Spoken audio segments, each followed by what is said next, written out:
Dr. Tom Marshburn will be making his second flight and his first long duration stay aboard the station as well. His first flight was as a crew member on STS 127, which flew back in July of 2009 to the ISS.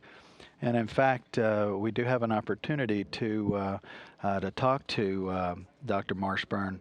He is, as I mentioned, in Star City, awaiting, I guess, departure for Baikonur on Thursday.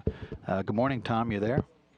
Hey, good morning, Kyle. Good to hear your voice. Yep, I'm here. Hey, it's great. Great to talk to you. I appreciate you joining us here in the control center for a few minutes to talk about all the work that's been going on, your training, and basically what got you here to be ready to go. It probably doesn't feel like that it's actually here now, huh? Oh, you're absolutely right. 2.5 years of training overall, and it's for the last few months has been a series of final exams in the U.S. in the early fall, and then final exams here in Russia for the Soyuz and the Russian segment studies. We've been saying goodbye to our instructors as we go from to each training center, so it's been a bit of an emotional step down each time. So we're a bit used to it, but now it's starting to dawn on us that we're going to launch in about 2 weeks, and we're getting very excited about it. Yeah, I bet. We're going to have a top opportunity, I think, to talk to Chris tomorrow. But you have a kind of a special background because you're obviously a medical doctor, and in fact, you actually have worked in probably both control centers, right? You supported shuttle flights when you were a flight surgeon here at NASA on this side, and then you also supported one of our Mir crew members from that control center over there, correct? That's right. A really unique experience, a chance that a few people get to get. I was sitting surgeon console for shuttle flights and for station flights, but I was one of the prime capsule communicators, which is rare for a non-astronaut. I was a flight surgeon at the time, from the Mission Control Center in Moscow. And that happened simply because we didn't have a lot of NASA personnel at the time over here in Moscow. So for most of the U.S. astronauts that flew to the Mir space station in the 90s, I got to talk to them from the Mission Control Center. Very interesting to see the way the two control teams work together. A lot of similarities, a lot of overlap, but also a good number of differences. It was a lot of fun. Yeah, I bet. And so then you became an astronaut, so you've had that background working with all the flight controllers, and of course you flew, as I mentioned, leading into discussion back on Endeavour on the 2JA mission, which on that flight you did 3 spacewalks, I believe, and so you've got that experience too. But what do you take from your flight then and now looking forward to going back to the station, only this time long duration? I mean, as a medical doctor, that's got to be, I won't say a lifelong dream, but certainly something that is very beneficial to your background. Oh, yeah. As a flight surgeon, we would, one of the jobs of the flight surgeon is to imagine what it's like to be in space. You're treating astronauts, and the best flight surgeons are the ones that are able to sort of predict, even though they're never able to get there, predict what it's going to be like for the astronaut and predict what the challenges, the physiologic challenges are going to be. And we do that by interviewing astronauts when they come back as part of their medical record, part of a medical debrief. So very exciting to get up there myself, and a number of flight surgeons have been selected as astronauts. Mike Barrett's another. And to get up there and to actually be able to experience it ourselves, it gives a huge amount of insight. What it feels like when you hit zero gravity for the first time, the rush of fluids to the head, what it feels like to have just the sensory overload of floating in space and having important things to do right away. So what I'm looking forward to on this long-duration flight, which will be unique for me, is to feel my body adapt. I hear it takes a good month for the body to adapt to zero gravity. So I'm going to be experiencing that, and then over the flow of several months, what it will feel like to live in a confined area, to have similar surroundings during that time.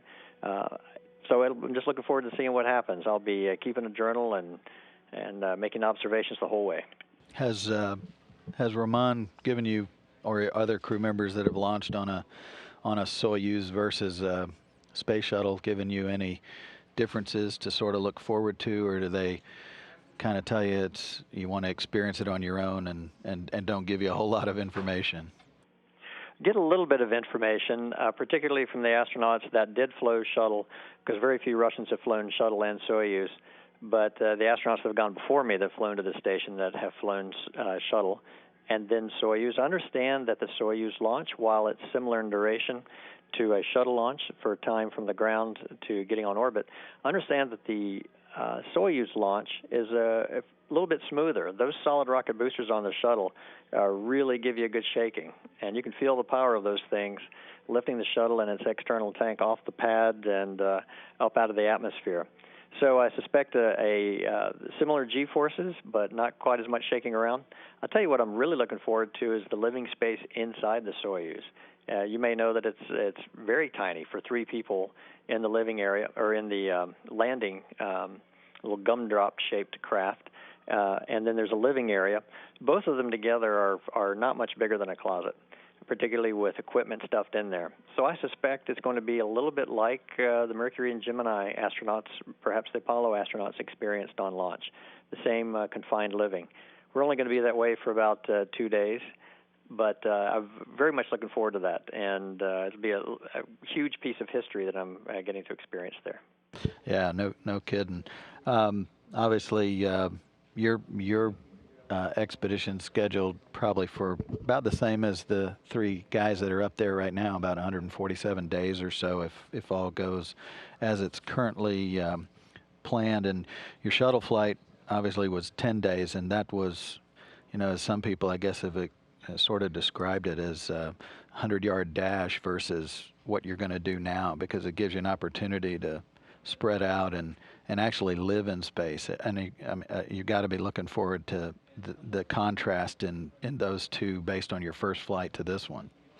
Yeah, there is so much work going on up there right now, particularly in the laboratories we're going to have 130 scientific experiments going on while I'm there. People coming back over the last couple of years have said, it's really more like a 6-month sprint and not a marathon anymore. Although they're coming back very happy and a little bit sad to leave. The work-rest schedule, while the work is intense, there's enough rest to recharge batteries. And you're right. I think there will be a few times. I think there was only a 45-minute period during my shuttle flight. We were docked to station about 10 days, but we were up there for 16. But so busy the entire time that 45-minute period where I got to look out the window and just experience the joy of zero gravity other than the day-to-day work. So I think there will be more time on my long-duration flight to enjoy that and to get to be an expert, too, at navigating through the modules. We were very impressed when we arrived on the shuttle with the long-duration colleagues that greeted us as we came over the hatch. They were very good at not running into things and very smoothly floating about the cabin and in complete control all the time, whereas we were still a bit like baby deer on ice. So I'm looking forward to being an expert there. Yeah, I bet. And of course, the station is a little bit bigger than what it was when you were there. Your flight was in July of '09, and the other components that were delivered were not massive modules, but certainly have added to the size since you were there. I think you and Chris are scheduled for a couple of spacewalks right now during your expedition. We are not scheduled for any right now. We did train for some, and as it's always happens in space flight, you got to make a plan, but the plan can change on you. So those space flights have moved into the future out of our expedition. However, who knows? We've trained to handle any contingency that comes up on the outside of the space station. So we're prepared to go out there, and we're going to act as if we are going to do a spacewalk. That is, in terms of staying fit and keeping our upper bodies fit, keeping our mind sharp for EVA if we do indeed need to go out the hatch. So we're looking forward to that. We'll just see what happens. The No 3 was added, and the PMM were added after I spent my time on the space station. And the No 3, as you know, has the cupola. So I can't wait to get up there and get a look out the cupola. Yeah, I bet. In terms of spacewalk training, you made actually a good point there, because like for shuttle flights, you had a ton of time leading up to a shuttle flight to train for the spacewalks, because you knew you were going to do those spacewalks because that was part of your mission. And now if one gets called up while you're up there, it's a whole different kind of training, in terms of it's kind of paper training or electronic training and voice training with your EVA team on the ground. But obviously, you mentioned that you guys train for generic type spacewalks. So if you do get asked to do a spacewalk, it would be a little bit different in terms of that experience. But you've already had EVA training, and so it's got to help you, right? Oh, yeah. Yeah, that helps. It makes a huge difference. There are certain things that you just cannot get in your ground-based training that you can only get with the actual experience. I would say the three main things are the view. You can't recreate that on Earth, and that does affect you in the sense that you have to keep your mind off the view and on your work. The temperature changes are quite intense in space. You have to adjust your temperature on the dark side. I got the chills when I was on the dark side of the Earth, in the shadow of the station when we were on the light side of the Earth, when I was holding on to a metal platform for quite a while, and start to lose the feeling in your fingers because you get chilled enough. So learning how to take care of that, taking care of that early on, and experiencing that as extra overhead to your work, that's all part of the experience of having done it, which I could apply to my future spacewalks. And then just the overhead of being out there, understanding the dangers associated with spacewalk, the dangers associated with making sure your safety tether doesn't get fouled up, or being cognizant of where you really are in the vacuum of space with just your thin spacesuit on. All of those things add up to the actual experience. So I think having been out there does make a big difference. The astronaut corps and the training teams are well aware of this issue with the inability to train for an actual spacewalk that may occur if something just suddenly breaks on the space station. So for that reason, they've given us generic training. I'm confident with using any tool that they ask us to use, working with any component that's out there. So we'll just have to see what happens. So describe now, as you mentioned, that you guys are getting ready to head to Baikonur for your launch in a couple of weeks. And you guys were just, I guess, certified, maybe that's the wrong word, but again, approved, I guess, as a crew to go. But kind of lay out your template from now and until a launch day on the 19th. Yeah, and actually that is the word they use, certified, and they're very clear. We are certified to go into quarantine. We've got a few more medical checks before we are certified for launch, and that won't happen until the moment before we walk out to the pad, and that's when our backup crew is off duty. They're no longer our backup crew when they say goodbye to us on the launch pad. So that's the moment in which we are absolutely certified to go. But we're going to leave. You're right, on the 6th, this Thursday. There's going to be 2 weeks when we are allowed a lot of administrative time, just going over our notes, reviewing our flight data file, our instructions for flying the Soyuz. I'm going to use the time to think about moment by moment what my actions are going to be. It's like a lot of things, I suppose. If it starts off well, it seems to go well over time. So we'll spend some time going over all the minute details of our first few days on orbit. And very importantly, just sending emails to family and friends.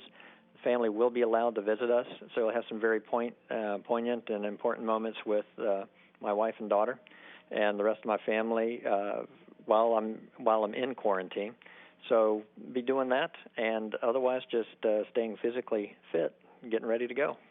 Yeah, I was gonna ask you about family, because that's obviously a very important part of the job that you do, because it's kind of a team effort when you make decisions and such. And how do y'all talk about and obviously being an astronaut is ingrained in an entire family, but obviously you don't make decisions alone. So how did y'all talk about, hey, I'm going to be assigned, or I want to go do this long duration flight, so I'll be gone for a few months?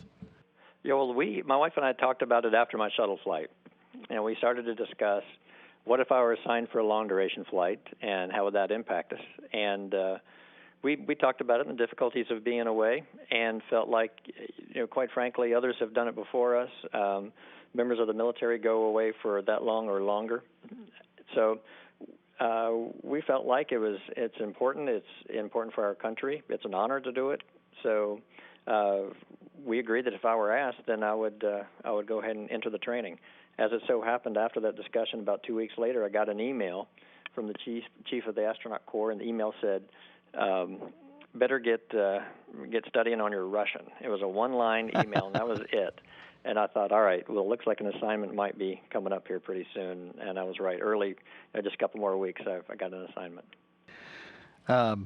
Obviously, the one big announcement that's occurred in the last couple of weeks while you guys are in your final days of training there in Star City is this the 1 year increment that has just come up. And I don't know if you have any thoughts on that. As obviously, being a medical doctor, it's an important step, I would think, to transition from, at least on the U.S. side, from the long days that we've had, which is maybe on the order of 200, to something more than a year, as you look toward possible human travel beyond low Earth orbit. Oh yeah, it's important to understand the limits of what humans can do. Now, we're also talking at a cellular level. We think we know the rate of atrophy of muscle, bone, nerve, cardiovascular system, but we've only had very few people be up in space for that long a time. More data is better in that regard. But I think very importantly, we need to understand what we don't even know yet, what we don't know is a problem. You may have heard about the eyesight problems that are coming up, potentially due to increased intracranial pressure around the fluid around the brain that goes up. We never would have known that was an issue unless we continued to fly people on a long-duration flight. And now we know it's a pretty big deal, and we need to figure out what's going on there. It's important for exploration. And so who knows what we're going to find out on this 1 year mission. Hopefully we'll find out that humans are just as robust as we think they are, but it'll certainly be interesting from the scientific standpoint. Well, on a lighter note, obviously you're up there, obviously performing all of these experiments and studying the human body for long duration stays and all that, but there's also downtime, and I know in your bio it does mention that you like playing the guitar, and we all know that Chris Hadfield obviously does. So are you guys planning on any concerts up there? Yeah, we play different styles of music. I'm not a singer, but I'm a classical guitarist, and Chris is a great performer and singer and guitarist. So our different styles may very well come together up there. I would like to contribute to some musical pieces. We'll see. If he's got the time, I'm sure I would enjoy it. I think there's one guitar only up there, so we'll have to lay down tracks or figure out something because we can't both play at the same time. Or maybe I'll figure out drums or something. But I've got a number of things I'm going to be working on. I'm going to be keeping a journal. I think Chris will be the music man up there, but if I can help out, then I'd love to. Well, that's great. I mean, it's obviously one thing about life in space. It's the same as on the ground. You do have to balance your life, and we're really looking forward to you guys getting up there and joining Kevin, Oleg, and Yevgeny, and really appreciate you taking time to talk to us here in Mission Control for a few minutes, and we're looking forward to your launch on the 19th. Thanks a lot for joining us, Tom. I enjoyed it. Thanks very much. Appreciate it. Take care. Bye-bye.